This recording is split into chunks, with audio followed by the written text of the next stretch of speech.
5-6 to Control 1, reporting in service. Starting mileage 7833, 7833. Officers Perkins and Walter. Roger, 5-6. 6:03 p.m., starting night watch. This is Don Reed. I'm a police recorder riding with this detective unit just reporting in service on the night watch. You're going to ride with us tonight. 156, contact Lieutenant Lugo on car 50 at Washington and Overland. Regarding a 311. 5-6-10-4, we're in the area now. A 311 is indecent exposure. We'll be on that case in just a few moments. But as I started to say, you're going to ride with us tonight and follow our investigations. And just remember one thing.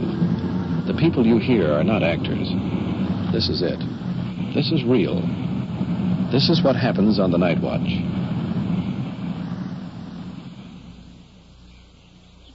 Night Watch, the actual on-the-scene report of your police force in action. There are no actors. There is no script. Every voice, every sound is authentic. The investigations are recorded as they actually occur. Night Watch is presented with the cooperation of the Police Department of Culver City, California. W.N. Hildebrand, Chief. We switch you now to car 5-6, already on investigation in the field, and your police recorder, Don Reed. We're approaching Washington and Overland Boulevard now, where we'll meet Lieutenant Lugo of the Uniform Division. Straight ahead, I can see his car parked in a gas station. Lights off, waiting for us. Here we are.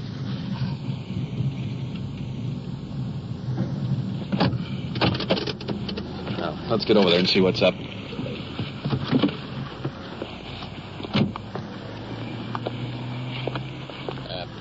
The reason I wanted to see you is that I have a complaint here from a woman.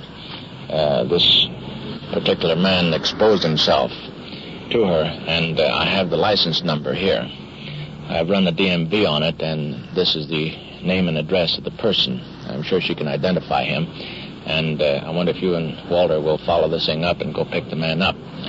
Okay, right. You got the address there? Yes, it's right on this piece of paper here. Okay, fine. We'll go right out there. Swell. You heard the lieutenant assign us to this exposure case. In plain English, this means we're going to pick up a suspect who evidently has exposed himself indecently in front of a woman victim on a public street. So, let's get back to our car and get underway.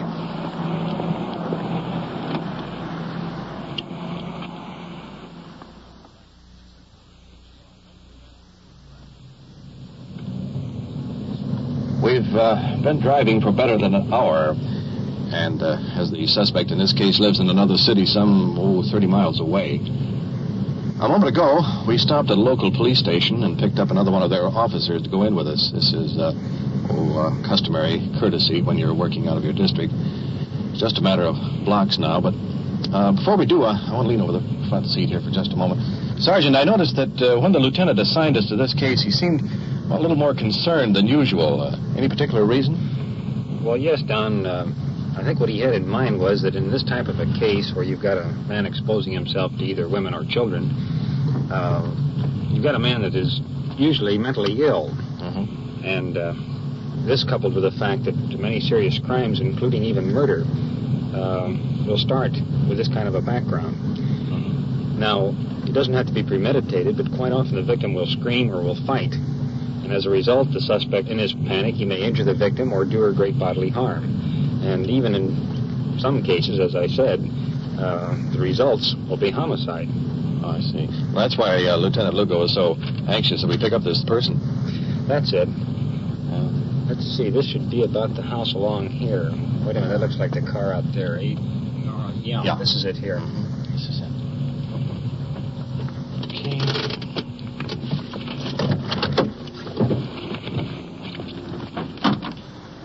Kurt, I'm going to cover the back door. Do you want to go in the front with the lieutenant? Yeah. Approaching the house now. Young lady coming up to meet us at the door. The suspect is stretched out on a divan, listening to the radio. Young fellow, nice looking. in the corner, a couple of young girls playing with dolls. The police lieutenant from this local city right here is identifying us. Thank you. Here's my identification. The gentleman from Culver City? Is that your car out in front? Yeah. I'd like to take you along back to Culver City for some questioning with regard to crime that occurred in Culver City. Do you suppose I'll be able to go to work tonight? You won't make it tonight. Isn't it funny, Sergeant? He's not even curious why we're picking him up. He knows why we're here. Yeah, but if I were being arrested, I'd at least ask why. That's an important piece of evidence. He knows he's committed a crime, so he's not even going to ask why. Is the young lady here his wife? No, I was just talking to her. That's his sister-in-law. Seems his wife works. We'll talk to her later. What about the two youngsters over here? They belong to him? Yeah, he's the father of 2 children. You know, somehow he doesn't fit the crime. Nice looking, well dressed. Could be the young fellow that lives next door. Here he is. You ready to go, fella? Where are you going, Daddy? Well, Daddy, be back. Going to go see Mommy. I'll see you. Be right back. Well, we have the suspect in custody, heading back now for our car. We'll ride up in front with Sergeant Perkins. Detective Walter will sit in the back with the prisoner.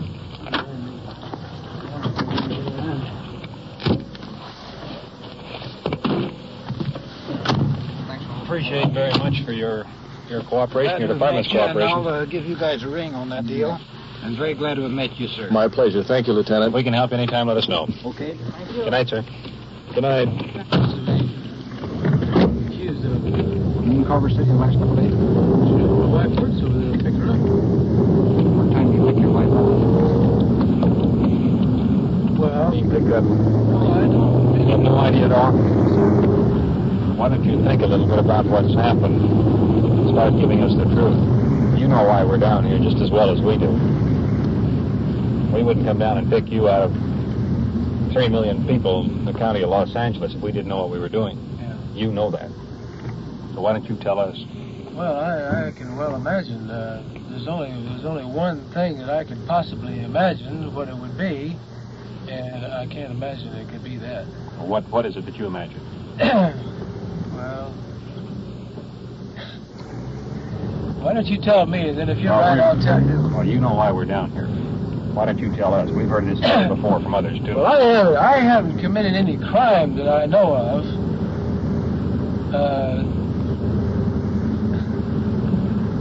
I hate to... Well, what have you done? Well, I'm kind of embarrassed about the whole thing. Doesn't embarrass us any. We've talked to people before on the same subject. Well, a girl on the street corner saw me last night when I was... do I have to say it? I have to say it. You tell us. What were you doing? Sounds kind of silly when you say it. Did you expose yourself to her? Well, I didn't expose myself to her. I think she saw me. What were you doing? But I didn't intend for her to see me because I didn't see her standing there until I turned around, and then she was standing there. I guess she was waiting for a bus or something, and so I turned right away as soon as I saw that she was standing there. You mean you had your private parts exposed? Yes. When the girl was standing alongside the car? Well, I suppose she was. Either she walked up or she was standing there. I didn't notice her. Did you try to attract her attention to you? No, I didn't. I went around the block and I came back by to see if she, was looking, trying to see whether she had noticed or not, but... Have you ever exposed yourself in the car just to yourself? Possibly. Or do you do it when you're driving, too?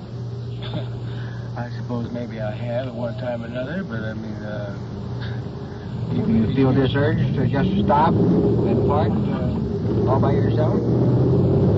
Well, occasionally, yes, I might say so. I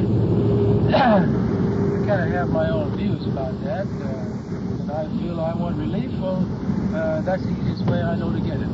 We all do stupid and silly things sometimes, and each one has their own faults. When you get this urge, do you ever stop to consider the surroundings or the area in which you're in, or anybody being able to see you? Well, or is the urge I might say, well, naturally, I mean, to a certain extent, I don't make any bones about heading off someplace to try to get to some particular spot or so on to do it. I always try to be very careful about having no one see me. Naturally, I mean, you don't want anybody to see you do anything like that. But I certainly never thought that I would ever be picked up for doing anything like that. Against the law. I mean, it's against the law if nobody sees you. In case somebody saw you. Well, I know, but I mean... That's why we're down here, to pick you up. Naturally, I understand that. We wonder how many cases have happened in the past in various localities that the police were not fortunate to obtain a license number or a description of the car, where there are outstanding crimes have been committed. 5-6, in with 1. We open the booking door. And 456.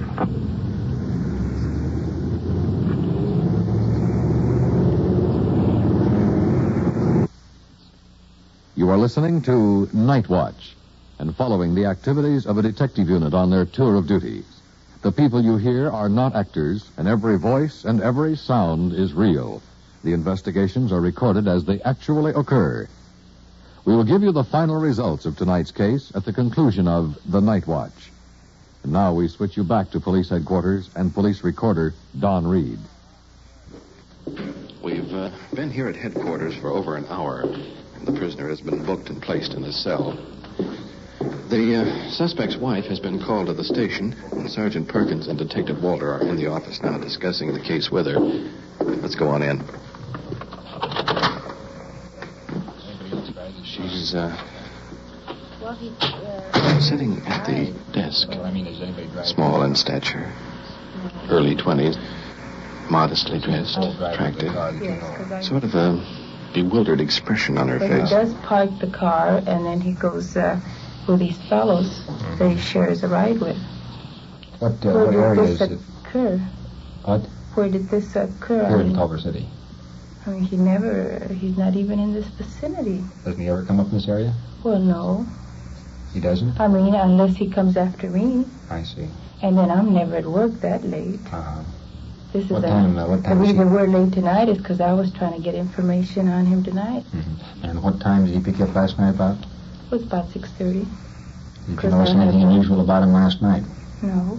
Was he at all nervous or anything? No. Well, he was involved in an incident last night prior to the time that he picked you up. I just can't imagine that. How long have you been married? 4 years. 4 years. Have children?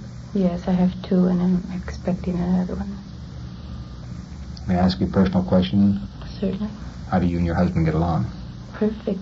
No disharmony or trouble? No, we've always gotten along perfect. Were these children or grown-ups or what? Well, these were adults. Well, I'm just shocked. I mean, we have 2 children. I guess you saw them when you picked them up. My sister said they were crying.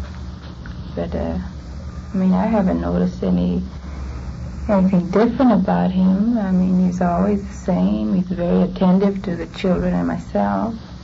I mean, and he's been a good husband, and a father. I mean, I've never deprived him of anything, and I can't imagine anything like this. When could I see him or talk to him? Well, it would be better if you wait until Monday. So if you feel that you want to get a lawyer? I can't afford one.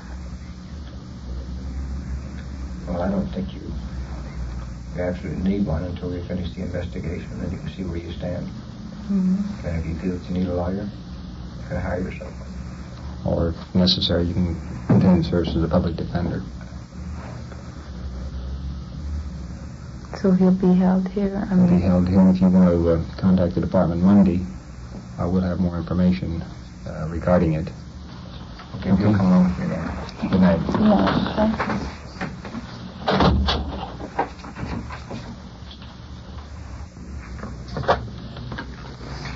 Is Lieutenant Lugo in his office? Okay, wait a minute. Here he is now. Never mind.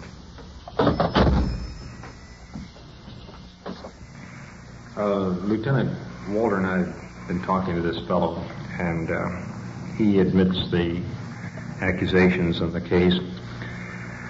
He appears to be a fairly intelligent man and normal in all appearance, but talking to him, you can tell he's got quite a psychiatric problem there, that something should be done on it. Now, we're just about ready to make out the reports on him and wanted to talk to you to see what you recommend in it.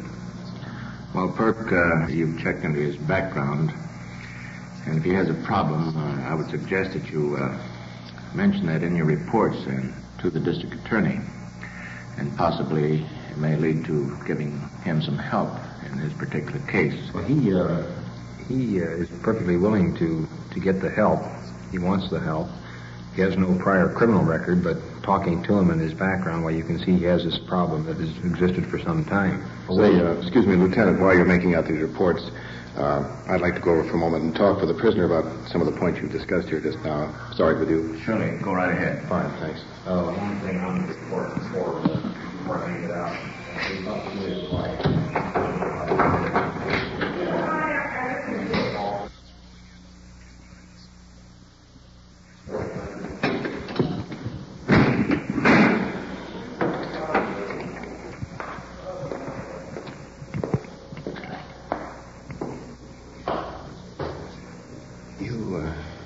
You know, of course, that all your statements have been recorded for police testimony as well as for the radio program Nightwatch.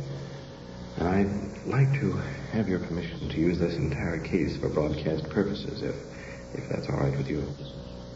Okay. Now that you're alone here in the cell, I'd like to know how you really feel about this thing. Oh, I don't want to discuss the possibility of mental illness or that you're a family man, wife, children. However, I noticed in the car you stated that you felt that you had not committed a crime.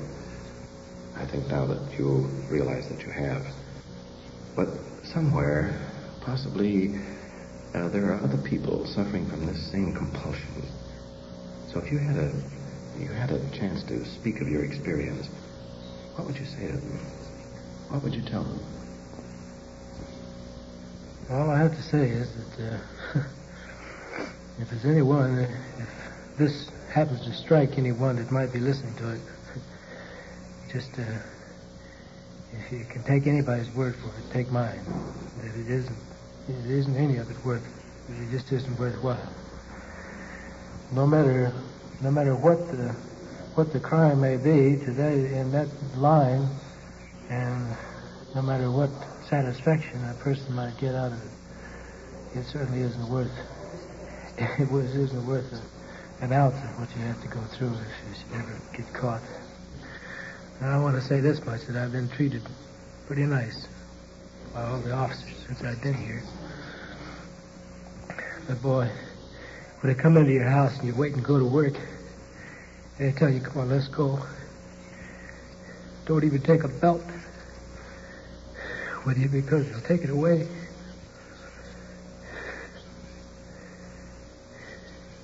That right there is enough proof that it isn't worthwhile. Okay. Good night.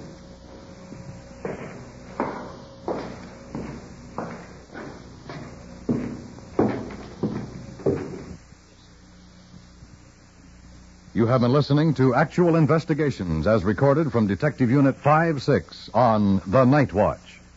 And now back to Police Headquarters and Chief W.N. Hildebrand.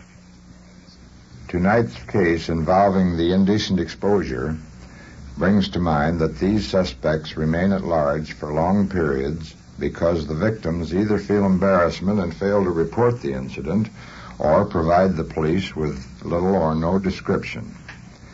In that event, your law enforcement officers are powerless to apprehend them. We must depend on the citizen and their cooperation to control this problem. In the case heard tonight, it was apparent the suspect was in need of mental treatment. This fact was included in the officer's report, and the court directed the prisoner be given treatment as part of his sentence. Consequently, when this man is released, he'll be ready to take his place in normal society. It is my honest opinion that the average citizen does not realize the real problems facing the law enforcement officer today or the dangers they encounter to maintain public security. That's why we are bringing you the facts as they actually happen. If we succeed in bringing this message to just a few, then our efforts will be well rewarded in presenting Nightwatch. Thank you, Chief Hildebrand. You have just heard on-the-scene reports of your police force in action. Every voice, every sound has been real. Nightwatch, brought to you through the cooperation of your police department of Culver City, California, is produced by Sterling Tracy and Jim Hedlock, with technical advice by Sergeant Ron Perkins, and described in the field by police recorder Don Reed.